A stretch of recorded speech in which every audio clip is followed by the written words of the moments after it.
The Treasurer has called on businesses to invest more in new technologies to kickstart productivity and boost wages. Addressing the Business Council of Australia, Josh Frydenberg questioned whether the nation's biggest corporations have been too heavily focused on returning extra capital to shareholders rather than incentivising growth. The Treasurer warned against complacency, saying Australia cannot rely solely on its resources to ensure growth. To guarantee our living standards continue to rise and our children have even more opportunities in the future, we must tackle the productivity challenge.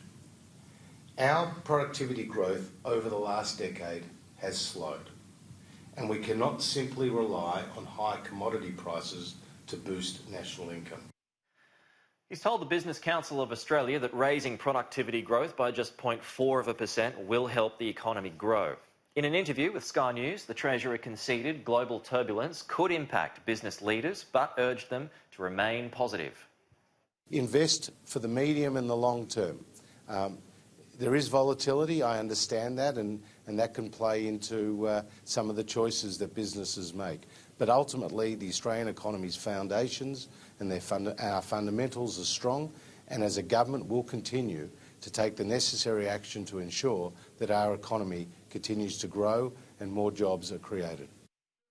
That interview coming up shortly. Treasury analysis suggests higher productivity would lift the annual wage of workers by $3,000 within the next 10 years. But the Treasurer admits the federal government cannot be the sole driver, saying he will lean on states to push for growth. There are some things that they can do which the federal government can't do. Planning and zoning, for example, stamp duty changes,